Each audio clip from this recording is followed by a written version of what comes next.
Hi, I'm Gabe. And I'm Kat. And we're the Ghouls Next Door.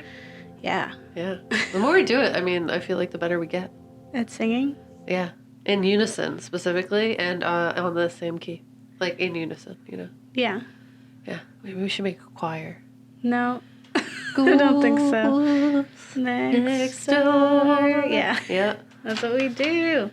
Actually, what we do here is we talk about spooky stuff. Yeah, all day. Every day. 7 days a week. At least every week. At least every week. Every week we're talking to you guys about something spooky. And this month we are talking about horror directors. Yeah. So we're giving you the lowdown on who they are. Yeah. And what they're doing. Yeah. What it means when they do that stuff. Yeah. Check in on their mental health. Uh-huh. And with this one, it really is just, we're very this concerned. One's different, man. Yeah. It's different. It's an experience. And I never knew that we would be here. And we're forever changed. Yes. Yes, 100% forever changed. By Takashi Miike. Yep. So we're going to be talking about him today. We're going to be covering a few of his films, and we'll be brushing up on some of others that we did not watch because we care too much about our own well-being and mental health. Yes. And now we are really very concerned about Takashi Miike's. Or at least just very thankful that he does what he does instead of other things. Yeah. So. Of which he would still be very good. Yeah. So he picked a good talent to have. It's just safer for us. Yeah. And only slightly. Yeah. Because you can make the choice of not watching, and then you're fine. Yeah. Yeah. And whereas if you can't make the choice to not be murdered, so. Exactly. Yeah. He's made over 100 films, so he's got a lot. He's got a very hefty backlog of filmography. And we'll be real with you, ghouls and ghouls. Yeah. We did not watch all 100 films because, no. We don't have that much time. But just for other reasons also. Mm-hmm. In that, it would be very traumatizing. But we're very impressed that he was able to make 100 films. And the 3 that we watched and 1 that we read about was enough. Yeah. Yeah. Yeah, I think we get it. Yeah. So stay tuned for some information about Takashi Miike. We tell you facts. All the facts. Here facts. Still facts. About that spooky stuff. Yeah, spooky stuff.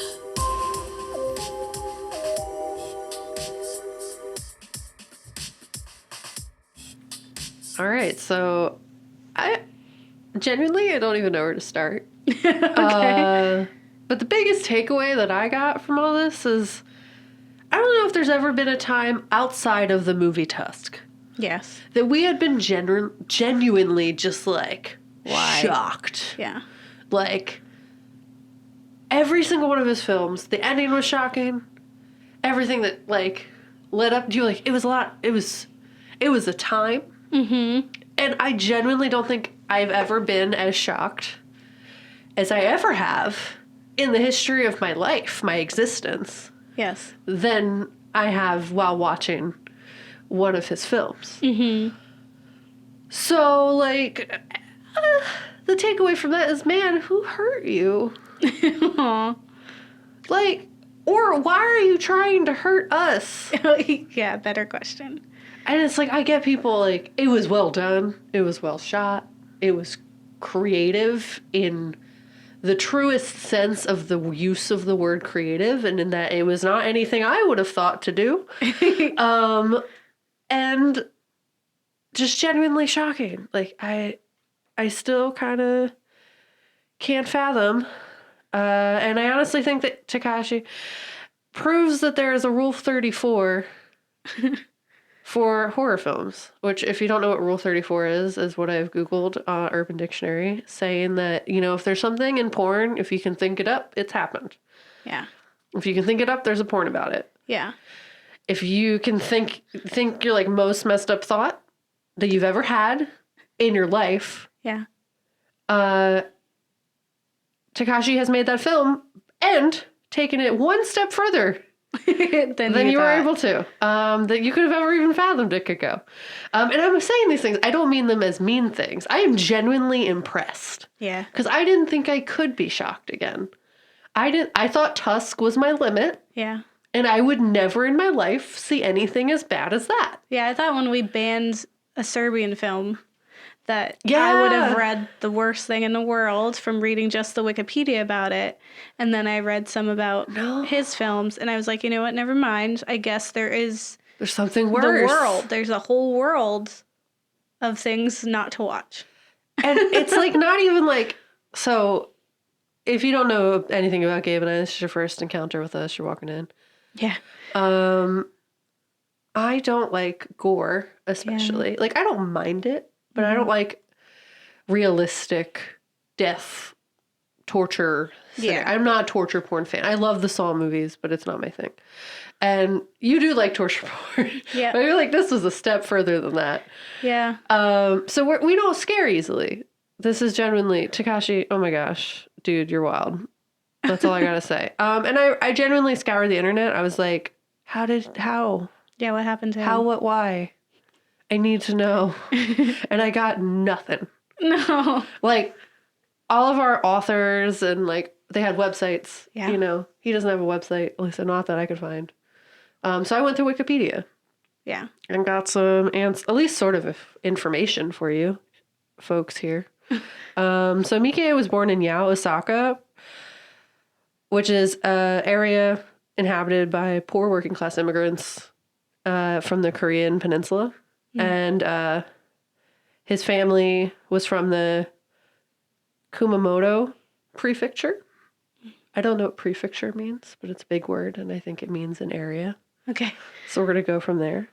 On the island of Kyushu. So during World War II, I'm literally reading this verbatim from Wikipedia. So thank you, Gotcha. Wikipedia. I appreciate you. During World War II, his grandfather was stationed in China and Korea. And his father was born in Seoul, which is where Paul's from. Nice. Originally. So South Korea. And it doesn't sound like nothing glaring in there from that brief description indicates that Takashi has experienced any sort of witnessing of grandeur and violence or gore or anything like that. So I'm not getting any clicks in my brain as to why. No red flags. Yeah. But he was kind of like, in some interviews that I read, he seemed like he was describing himself as kind of like, not like, he was a little lazy in school. Like, he wasn't really about studying. He wasn't really about like education, stuff like that. So he's trying to figure out what he wanted to do when he got older. And thankfully, stumbled upon the Yokohama Vocational School of Broadcast and Film. And it all kind of went from there. He didn't really dream of being a director. That wasn't like his like one thing. But he once he got into it, he was like, this is so fun. Yeah. I want to do this for the rest of my life. And he is. Yeah. He's doing it. Like, not even like a pretend do it. Yeah. And there's some really great quotes from him that were like, just honestly, I've read a lot of interviews with him, and specifically just kind of like how he describes what he does, which is just such a unique thing in of itself. But he kind of describes it. There's a quote from theoutline.com for an interview he did for the Blade of the Immortal film that he did. And it's basically, a sculptor is going to take a piece of stone, and they're not going to say, this is what I want to make. They just start sculpting it, and the stone turns into what it wants to be. To me, that's filmmaking. I mean, I think that sculptors sometimes have an idea, but I get what he's saying. Yeah. I get it. And that's kind of how his films feel. Yeah, no, honestly, it's kind of like a nice, what is a burn? Slow burn? Slow burn. Where you're just like, this is real normal, this is cool. Oh, it's a drama. This is not as bad as what I thought was going to happen. And then sidestep into hell. Yeah. And you're there, and it's done now. Specifically, and it's just interesting. So what he keeps talking about kind of in his interviews that he's doing is kind of that he sees it as play. Yeah. He doesn't see it as work. He sees it as a fun time. Yeah. Where he gets to just like expand his brain and go about and like create these things that some people can claim are masterpieces, and some people will claim are horrific, and some people claim are gratuitously violent. Some will call them horrific masterpieces. Yeah. So, like, he goes into it really, like, with this childlike sense of wonder. Yeah. Look what I can do. Yeah, basically, This is the honestly, human body. 100%. Look what I can do. But yeah, he approaches his films with that, and he explores it as if he's like a kid playing, which is legit because kids like minds go everywhere. Like there's no real like when you're a little kid, like your imagination is your most powerful thing. There's a bunch of SpongeBob episodes about it. Yeah. And like you can go anywhere in your imagination. Little rainbow above your head and you can be anything. So he really just like approaches it with there is no limit to what he can do on screen. Or how he can make you feel watching what he put on screen. And I totally get it. I'm totally there with you, Takashi. I get it. Yeah. But why is your childlike subconscious creative time brutally murdering people? Well, that's what horror is, isn't it? I mean, yes. But there's another interview he does in theguardian.com, and he argues that his films aren't excessively violent, even though everyone else seems to think so, including me. What does he think excessive violence is? Yeah, so to which I say, sir, what? But I kind of get his argument because he goes on to say, people say my movies are violent. I do not think so. For me, putting so much blood in a movie isn't really scary. When I watch a regular Hollywood movie like, let's say, Dirty Harry, where the hero is killing so many people, including just bystanders, and does it, and it doesn't really like apply to anything, Yeah. that's more horrific to me. And with that very specific outline, yeah, I'm following. Because, like, it's kind of true, where it's a little, like, the things that happen in his films are just so out of pocket. Yeah. Like, so what the heckness? Like, Yeah. what is happening in front of me that it's, like, almost fantastical. Because you're like, this can't be real. And there's also, like, this whole jump around thing that he does where you're kind of questioning the entire time, is this real? So I guess in that sense, it is giving you a slight bit of comfort in that, like, you're like, oh, thank God. Look, it looks like he might be hallucinating this whole thing. Oh, that'd be nice. But why is he hallucinating this whole thing? Yeah. He can't. It's so horrific. But then there's like this kind of play with that. So it's like, I totally am picking up what he's putting down in that regard. But I will argue. Yeah. It is excessively violent. It is super all around town violent. It is murder. Super all around town. It's just everywhere. Like, it's just why. And the thing is, like, even the films that have less blood in them, right? Like, he cuts away appropriately. And he does not, like, mess with you the same way, like, Eli Roth would, who he loves. But that does not make these films any less violent and gruesome. Yeah, they're still there, man. Yeah, the lack of blood doesn't change what is happening. Yeah, I mean, it hurt me.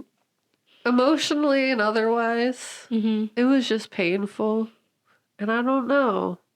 And I guess I do see that it seems less realistic. Because they're not just like regular murdering people. Yeah. It is like extra super murdering like people. absurdity. Yeah, they're just really murdering. They're doing it. But like, just real out of pocket ways to do it. Yeah. They're really going. They're trying to get their gold star.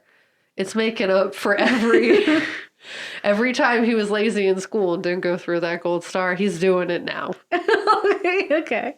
Yeah.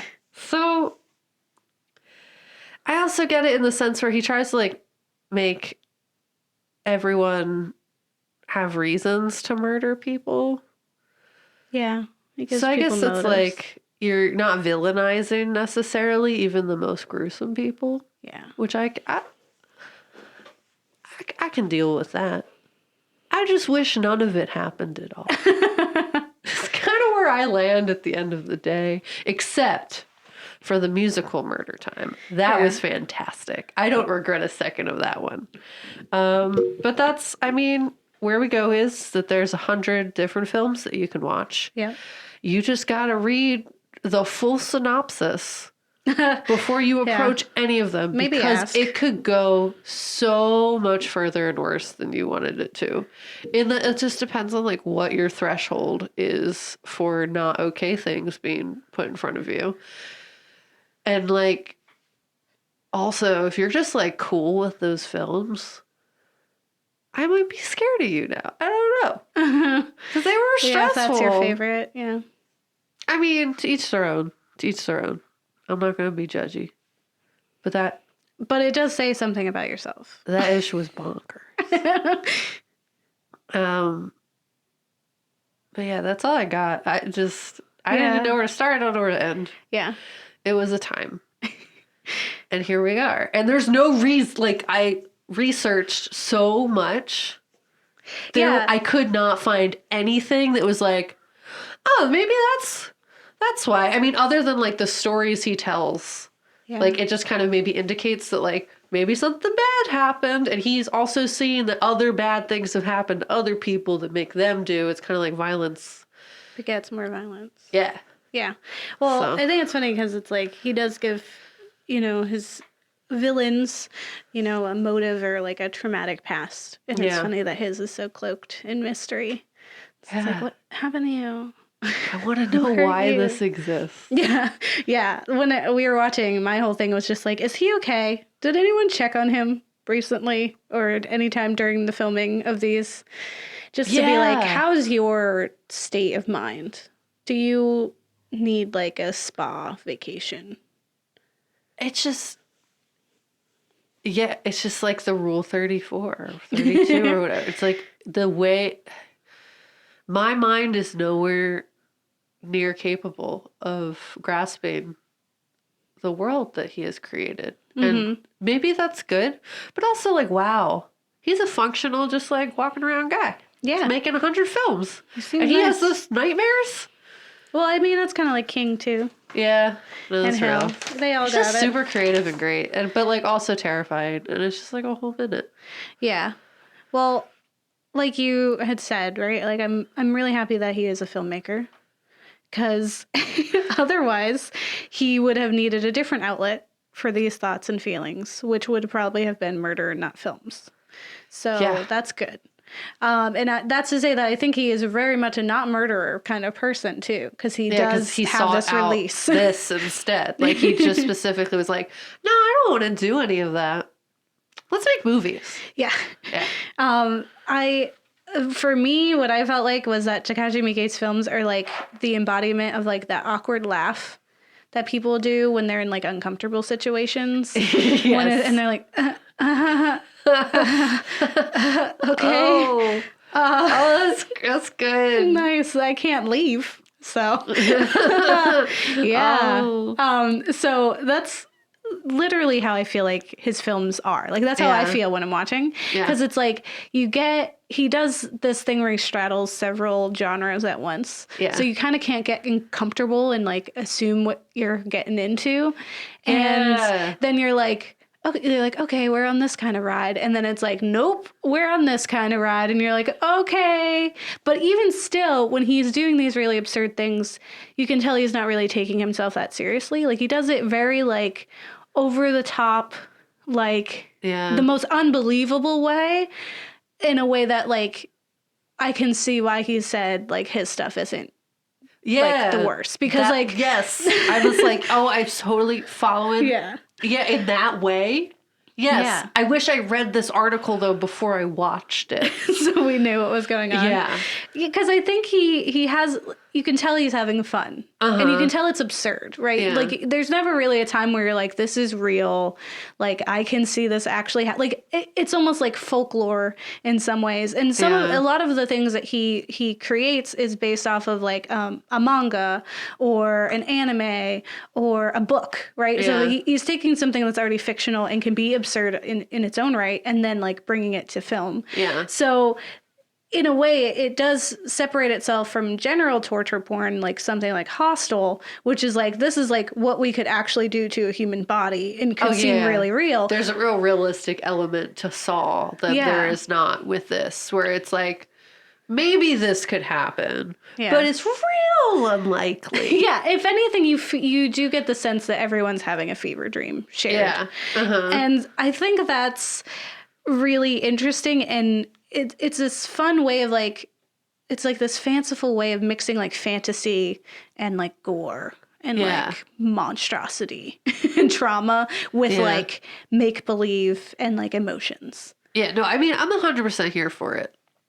None of my words were critiques. It was just like, I don't know. Yeah. That's all. He has made, like I said before, over 100 films, which is like about 6 films a year. Wow. And he averaged that before his cult classic of The Audition, which is what we're going to talk about in our film section.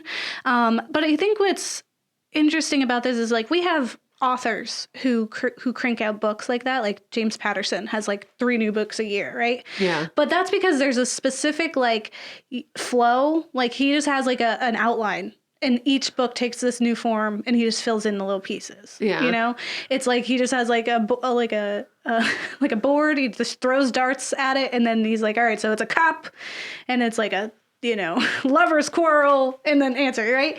With Takashi, he's churning them out very quickly, but each one is very distinct and unique. Yeah. And is in no way like he just kind of recycled old material to get something out here. He really is like working on each one. Even the ones that are like, found footage B movies are honestly the most atrocious that we did not watch.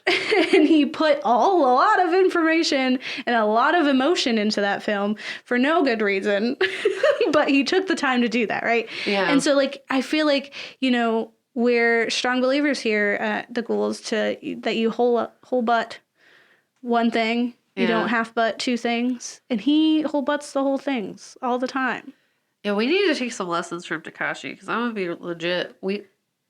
We're half butting a bunch of things because we're doing so many things. And we need to be like Takashi. Give us money, world. I don't know.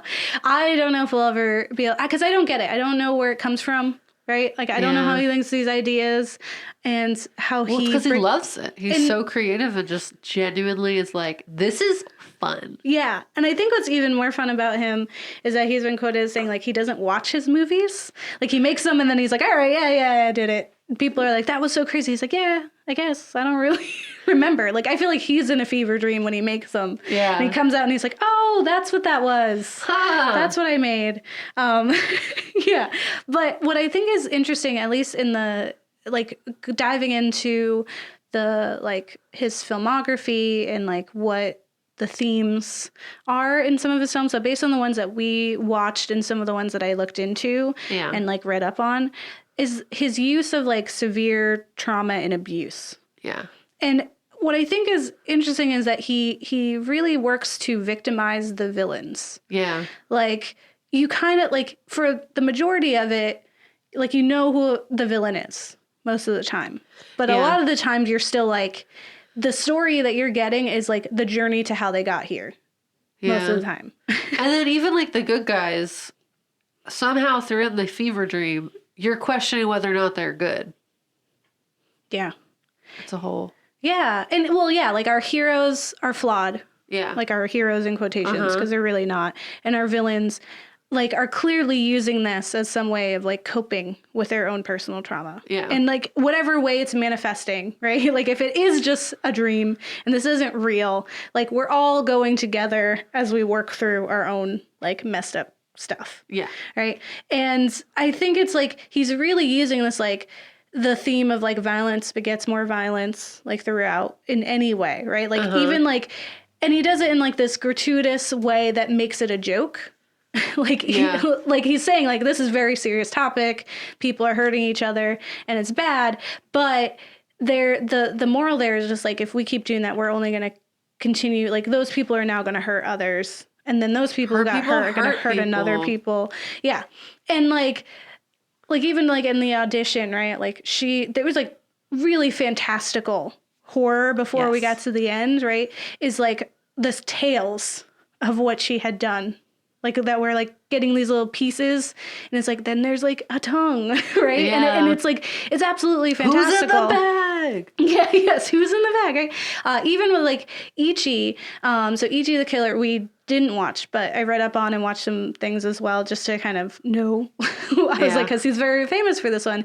And really what it is that it's that Ichi is so absurd that even the Yakuza is like, that's too much. Like those people are extreme. Yeah. Like, and so like that's like saying a thing all by itself. Like this is the intensity and like the insanity of what Ichi does, and it's just that absurd that even like these people who are known for being murderous and always the villains are like, whoa, whoa, whoa.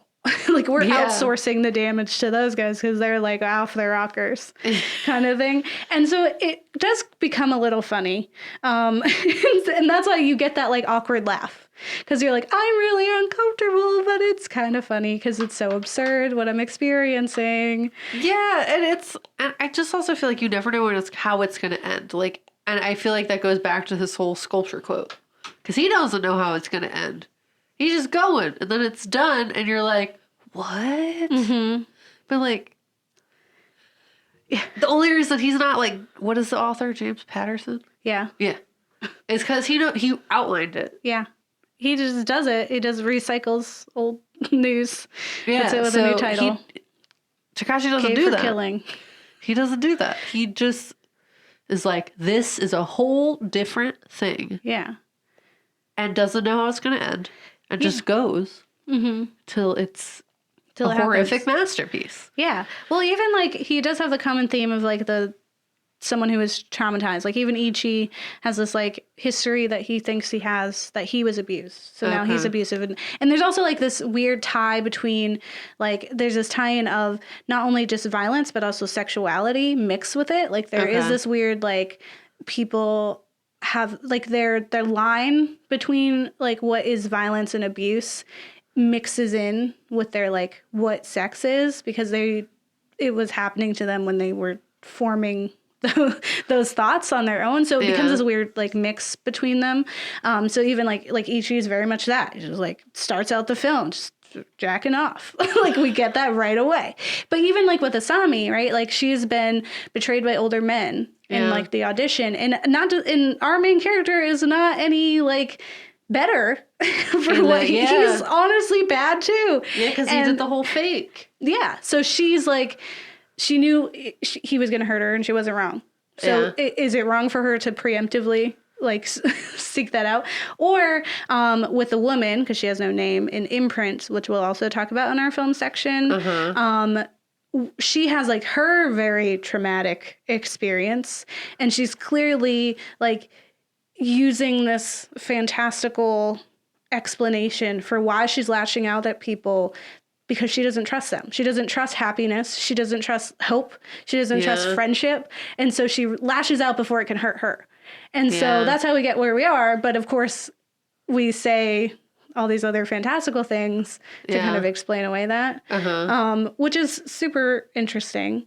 Imprint messed me up. That was because like we'll talk about it. Yeah, we're gonna get real into it.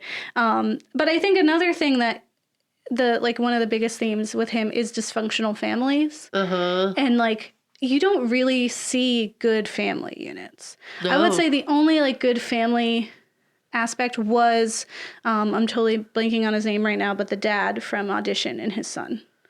That was a good family unit in that he did like care about his kid, and that he took his kid's advice to go find a wife because he was like, oh, we're friends. Yeah. Well, yeah. I would argue yes that the musical Murder Family was an excellent family because they stick together. Yes, but before they got there, it was a dysfunctional family, and that's why they're there, is to work through their problems. Solved. And brings them together. Well, technically, they didn't start murdering people, to whatever. Yeah. You know what I'm saying? But, keeps us together. Yeah, I think what's interesting is because it's like our families are we don't choose them. Yeah. That's just what we're born into. We get this life that we're given. And he does play a lot on like class like and where you Class come is a from, big thing. right? And so when you come from, like, either you're coming from a broken family of like torture, rape, and murder, and then you become a monster yourself, or you come from a broken family of torture, rape, and murder, and you accept one another, like the Katikuris, and you form a strong family unit, right? So Yeah. it's like you're either on your own and like you're forever changed and you're a monster, or you're all together and you're all forever changed and monsters together. Yeah. And I think that's pretty interesting in like an approach to something that's like so dramatic. Yeah. You know, and I guess we'll talk about it more in the film section, but there's also some things that I initially wasn't experiencing because of my own personal lens, but upon evaluation, I was like, there's more going on here than I think I was giving him credit for. Yeah. So I'm excited to talk about that. Yeah. Dope. Films. Yeah, films. Yeah, films. We watched some films. Now let's talk about those films. And all that spooky stuff. And all that spooky stuff.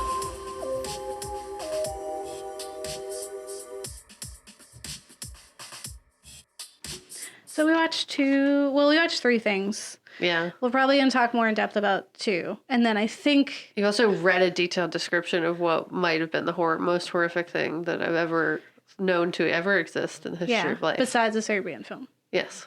Because I read it with you. You sent it to me and I read it and it was like... And now we're different. Yeah. But we watched three things that he created. Yes. And I would say they're all very different. Yeah. Even though they're all in the horror realm.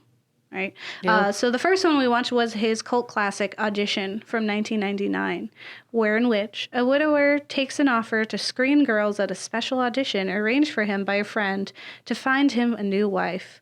The one he fancies is not who she appears to be at all. Yeah. Yeah. That So, movie was crazy. But like in a fun way. yeah. And in also, I didn't expect it to go how it did.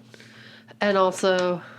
just like, yeah, I was so apprehensive to watch anything else by him after that watching one? that film. Yeah, so with this, so if you haven't watched it, I think it is like an important film in horror history to watch. Because Yeah. I think it is It very wasn't bad. impactful. It was No. fantastic. It was just a lot. It was different than we Yeah. were either expecting. Yeah. And I think is interesting is that we have a film that starts out, and I'd say the first like 45 minutes is really just like a drama. Yeah. Like you're seeing this guy, his wife died. He's been alone for a long time. He's a businessman. Clearly, he's not the best man, right? Like he has this weird thing with his secretary, and when Yeah. his friend offers up to put out a fake audition for him to find a wife, he's like, "All right, fine." Like that's not like, the that sounds a little most but, manipulative what thing else? ever. Let's do it. Yeah. And then furthermore is this man who is incredibly attracted to this one particular woman who has a traumatic past. And he's only further in love with her when he meets her, and she's like this docile, quiet, little, delicate flower that he is hoping will make the perfect, obedient wife. Like, it's unspoken, but it is there. Yeah. And there was also this whole element that, like, she understood how much life sucked. Yeah.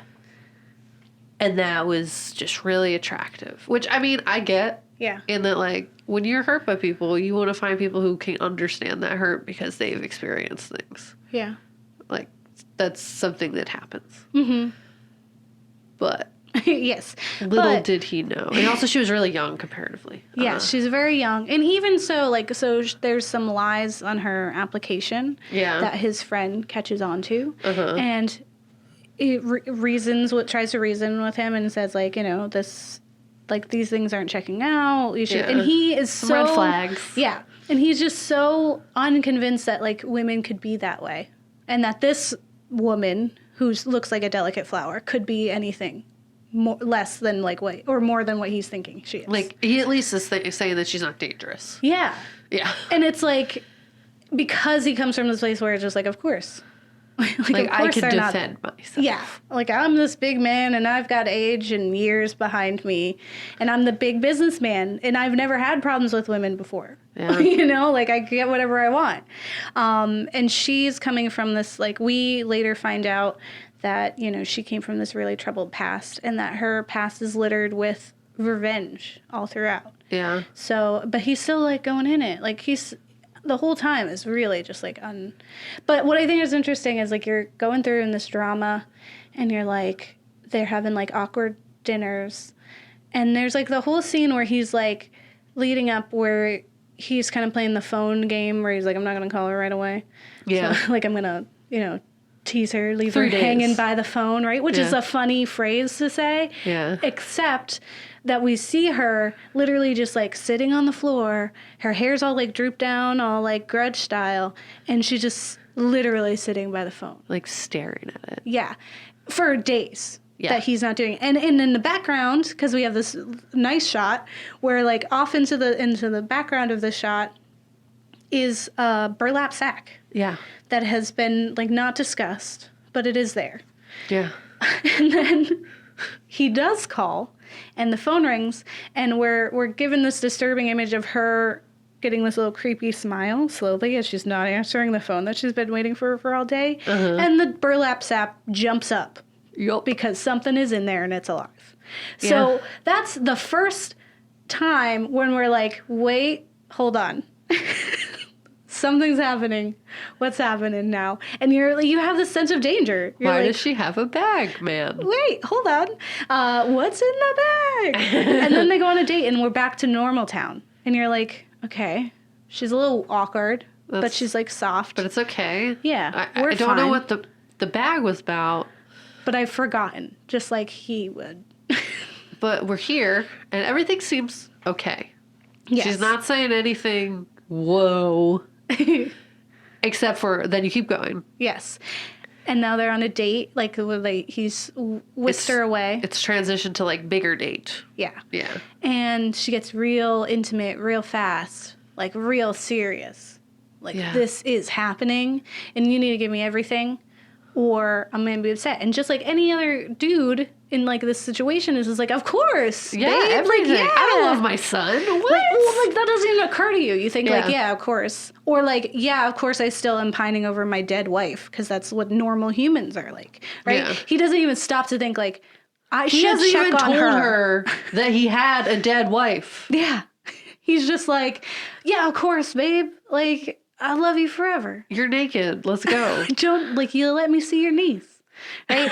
And this is like during a time. Yeah. But this is during a time when like censorship was like super big during that time. And Yeah. also like the very like coyish, like docile, sweet yeah. woman was the main thing in that time, right? So what Takashi's really playing with is like subverting that, like 100, because we all play into that, like, because like we just like even subconsciously are thinking the same thing he is, in that like she couldn't be that bad. Yeah, like anything know? that you think it's bad, it's probably not that deep, you know? Yeah. But it keeps going. Yeah. And you get these like flashes where you're like, oh, wait, was the first time we were on this date not what happened? Because now Yeah. she's saying different, way more red flaggy kind of stuff that he just totally was like, no, we're Yeah. not going to show them that. Yeah. It's fine. Well, what it is it's showing you that our main character is unreliable, right? That he went in and was not listening to her and did Yeah. not see her. And his perspective was totally skewed. Yeah. So when we revisit these scenes and she says things, it's even like, did she really say those things? Yeah. What was really, like, you don't know what to believe. And you're just put in this whirlwind of like, what is reality? Where am I? How did I get here?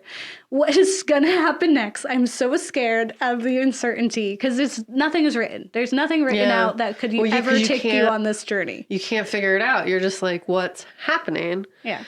But I really enjoyed the skewed perspective thing. Like, I thought Yeah. that was genius. In that, like, one, you're questioning everything, but then also, as you said, it showed that he wasn't listening. He wasn't observing those red flags. You're going Yeah. back and you're like, oh, she said that to you?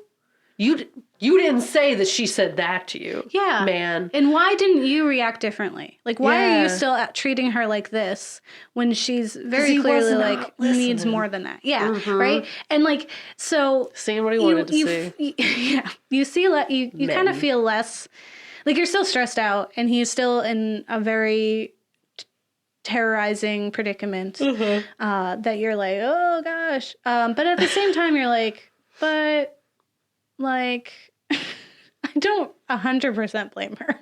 Like, I do, because you shouldn't do that to people. Yeah. But it was like, I see where she thought, like, I was watching, I was like, oh, she's going to misread this. She's going to see this. She's going to do that. And then, of course, that's exactly where it came from. And she doesn't let him even try to explain. She's like, you know what? I've heard it.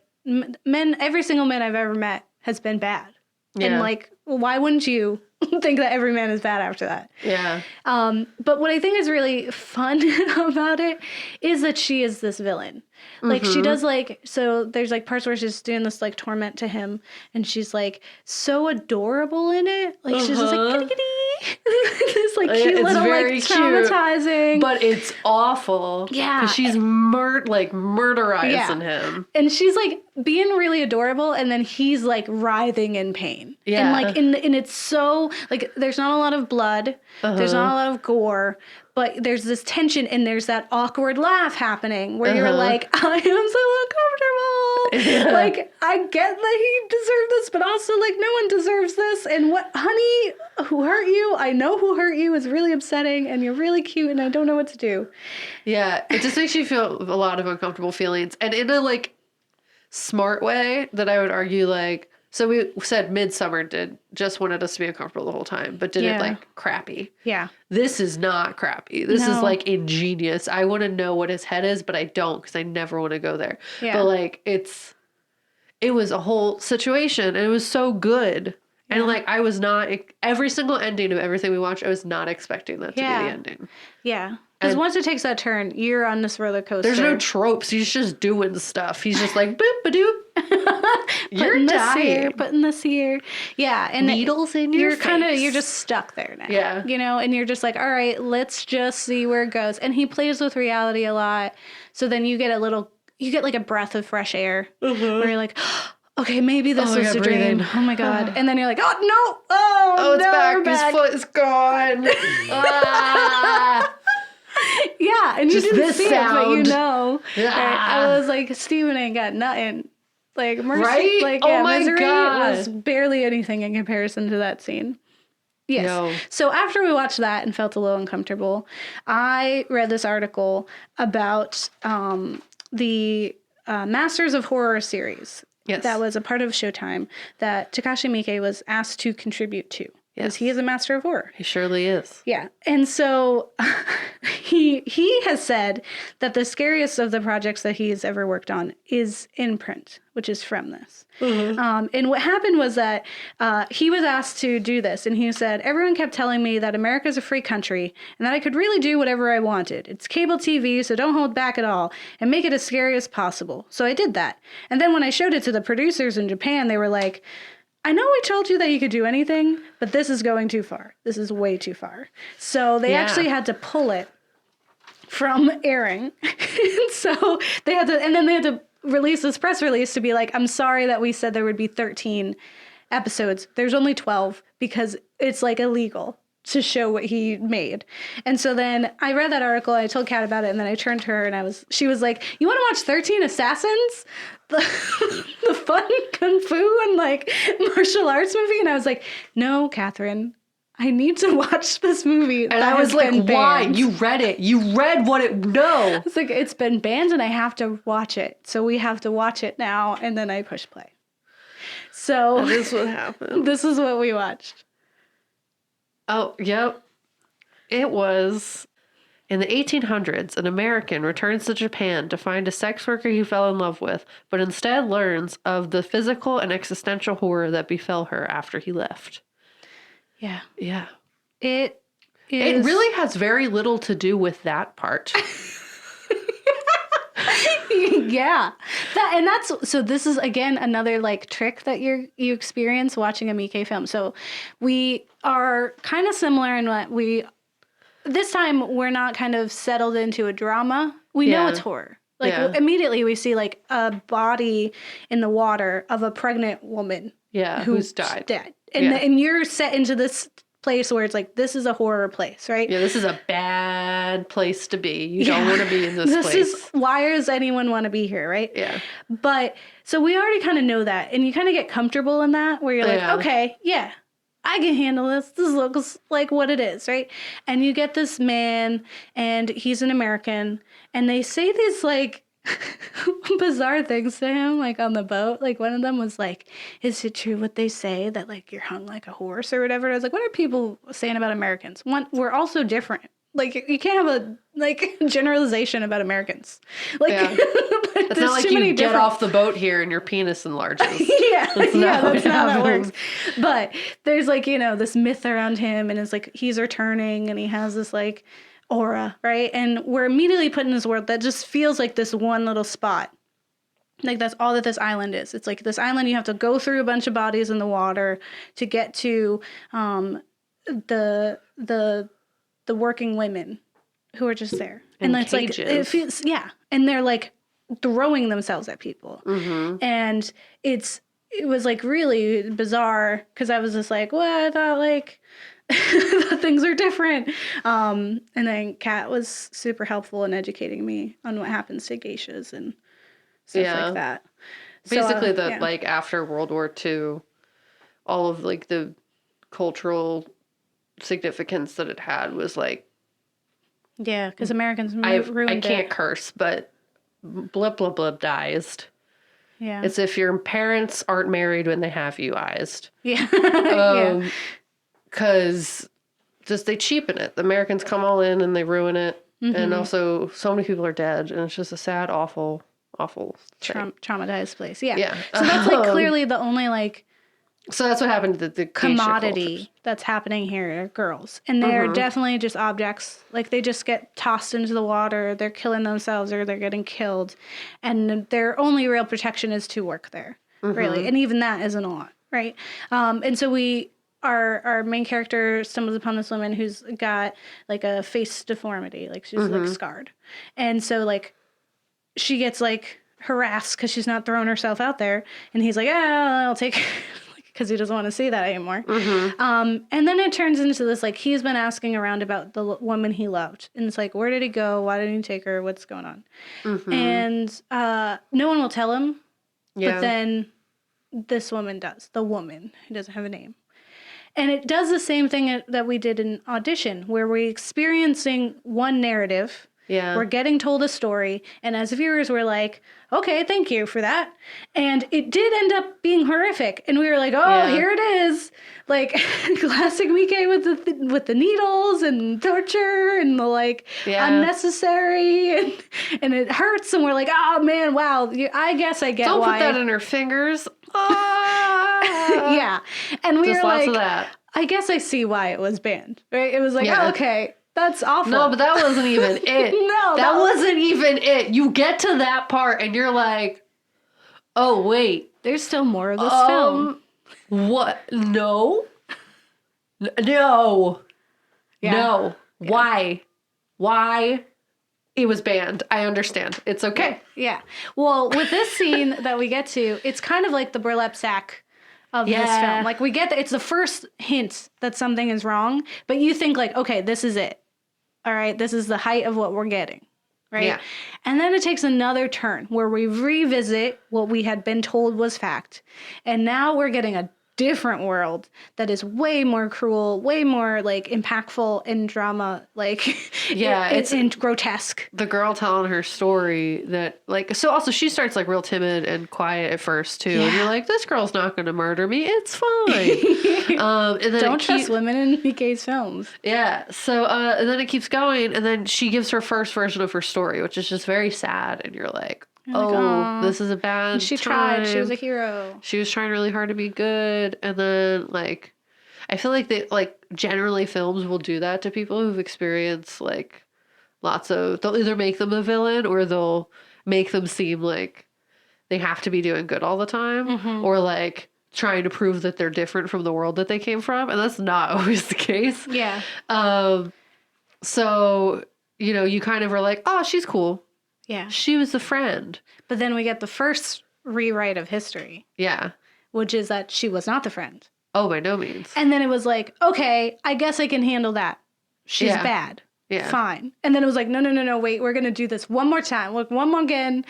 We're going to come back She's not just bad. We're going to show you the history. Like, because it kind of like rewrote just a little sliver of it. So you're like, okay, so she fibbed.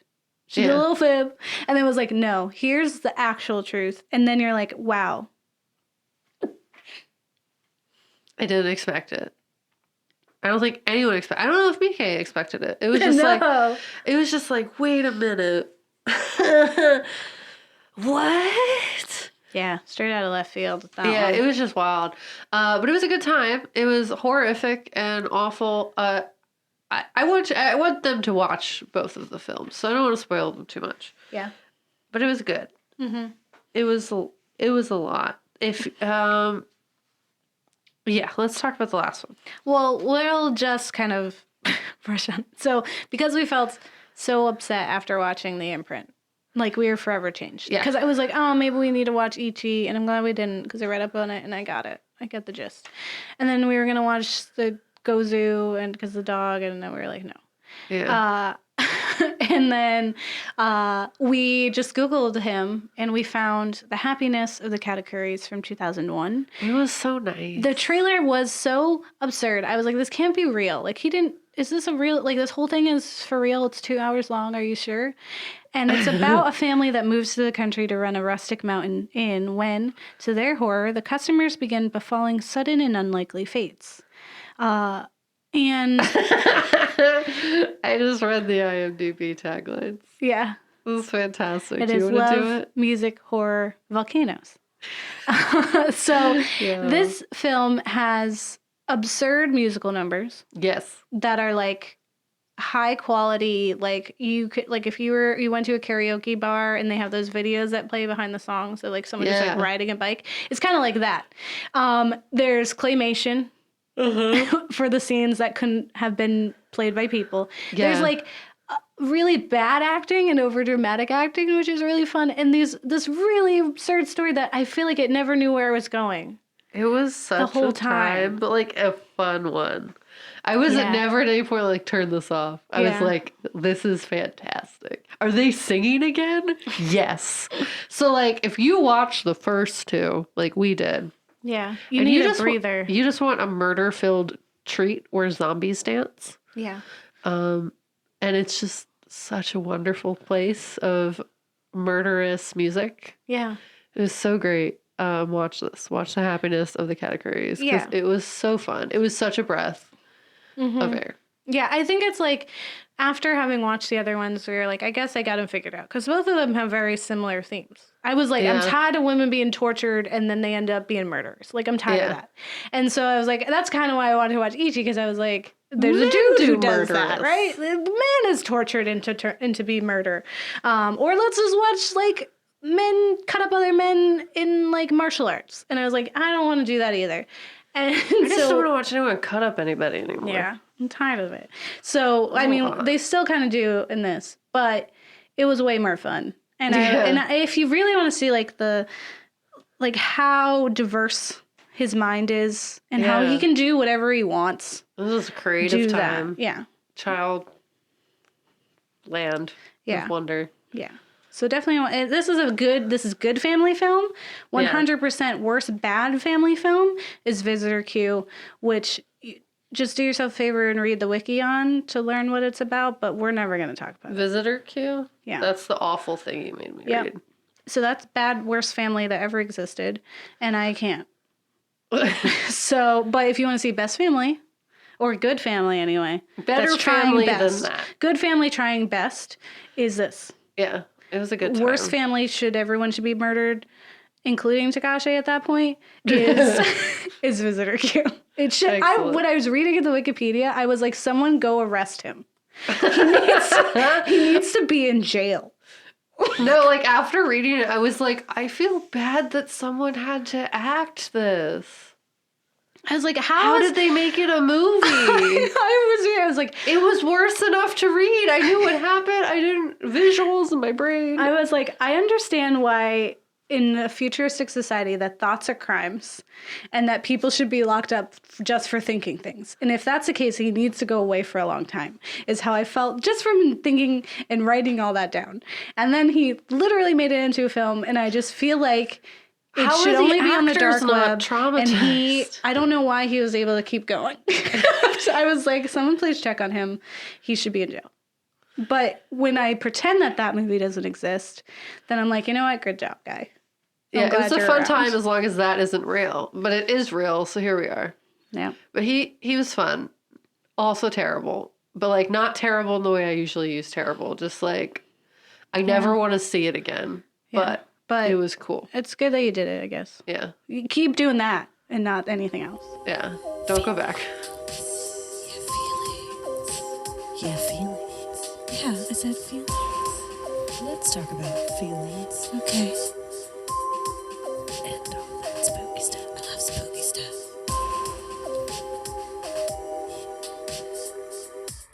If you like it, it is the good family of the Katikuris. Yeah. If you don't like it, it is the bad family from Visitor Q. Yeah. I don't even know what to tell you about. Like, you just have to read about Visitor Q. Like, I can't even say it in my own words. Like, I don't think because I anyone think it's should. gross, and I don't want to have to say that with my mouth. So I won't. But if you're, you want to be hardcore or whatever, You want to be brave. Prove it, to all man. your friends that you're tough. don't tell me about it. I don't care. That's why we never did an episode on Tusk. Yeah. And a Serbian film. Like, we have limits. Yeah. But how do you feel about Takashi Miike? Overall, just like with and without Q in it. Best family. Best family. I just like how his mind works. She, like, not in the bad place that it goes, but just like the vastness of the levels of creativity. The fact he can make 100 films and they're different and that they're all like, they do have a theme, but that, like, he's really just being really creative with it. He's not letting anyone stop him. He's just really going. He's doing it. He's living his best life. Yeah. I would say, Having fun. it's Katikuris for me too. Because it's like, he does it full. Yeah. He does everything 120%. Yeah. He doesn't pull any punches. He doesn't hold anything back. He takes you for a ride. You never know what to expect. You can't get comfortable with him. And I think that's fun, especially for someone who's made so many films. It's so easy to just become like the same thing. Like, you're just regurgitating the same lore. And it's like very, remarkable, right? Like, because we've talked about people who are just starting out. We've talked about Guillermo, who has a very distinct theme and a Guillermo film when you see it, right? And, even with, like, Anna Lily, like, she's had 2 films, but they're both distinctly her, right? Yeah. And then next week, we're going to be talking about Jordan Peele, and we're going to talk about, like, what he comes from and how he's affecting it, right? Yeah. But for Takashi to have this many in him and to make them so 100% themselves, like, each film is distinctly their own, is very remarkable. And so He's for an that, I'm like, all right. Impressive dude. He's the awkward laugh. And I think that's, like, the best way to explain it. You should just get a t-shirt that says, I am the awkward laugh. I am the awkward laugh. What about the film Audition? I liked it. Yeah. Yeah, it's a Katikuris for Audition. Imprint. I like that it exists. Yeah. I never want to see it again. Yeah, well, I don't think I'd see him again either. But I do recommend Audition to anybody. Yeah, Audition was good. Like, it was messed up, but it was good. Yeah. I Quality. 100% recommend that to anyone. And with the Imprint, it's like, there are some people who probably would really dig it. And it is a once-in-a-lifetime experience. Oh, yeah. You'll never know close. that. And it is, like, it has some bad acting in there because it's English. So there's some, like, translation things that are kind of weird, and some of the dialogue doesn't fit the same way that he usually does. And then the actor is not great. For Imprint, yeah. Yeah. But the story itself is such a wild ride that it's like you could never experience that anywhere else except for at Takashi Miike's adventure park. Yeah. So you have to go there. And the Katikuris, 100% recommend that. It was so fun. If It you was got just 2 hours to spend with some friends, Yeah. watch it. I recommend it as something you hang out and drink and Yeah. be. Yeah, it has inspired me because I've already wanted to do it, but hopefully in the future we will do a horror musicals series. Yeah. And we can really jump into this one because it's time. Yeah. And I think, Takashi, do what you're doing. I'm glad you're not arrested. I wish you had been for a minute.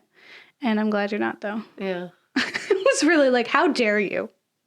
How dare you do that to my eyes just from reading it? The fact that the film exists is genuinely upsetting on a level I didn't realize I could reach. Yeah. Yeah. I was like, this is Like, on the I dark thought web. Game of Thrones was bad when they had that grown child nurse. Yeah. That was gross. This is that times 70. Yes. You never even thought you could see the words of what that film is. Yeah. I'm just There's saying. no other words that can explain it. But yeah, I am glad that we covered him because it's like this experience I never knew I would have. And also, he just deserves some serious props. Like, Yeah. he's really out here doing it. And he's not getting enough accolades, I've decided. He's the man of, like, one of the horror people, like, masters of horror. But, like, I did not hear about him. I didn't know who he was until you told me about him. Yeah. And I mean, I feel like that's a lot about what my life is, because you tell me a lot of stuff that's smart, and then I know it now. But what I'm saying is that I should have heard this name before. Yeah. But he is foreign, so that's, it's don't a big care. American thing, too. I don't care. America's... Which is why, for Nothing's the series... touching him. I thought Steven was bad. He's not. He's an angel baby next to Takashi. So true. Like, I was like, I'm so sorry I was ever hard on Steven in episode 1. I was like, I'm really sorry I did this because apparently there's worse. And now we know there's always worse. And it's not even like worse in a bad way. It's just worse in essence. Like, it just exists. Yeah. I'm using words in ways I never thought I would, just like him. Yeah. He has inspired us. Yeah. So next week we're going to do Jordan Peele. Or actually, it'll be the week after next because we're taking a break for Christmas. Yeah. So just stay tuned and then we'll be in the new year for some new fun. For Christmas. Christmas Hanukkah. Yeah. Yeah. Taking a break. All right. Well, don't get married. They'll eat your kids.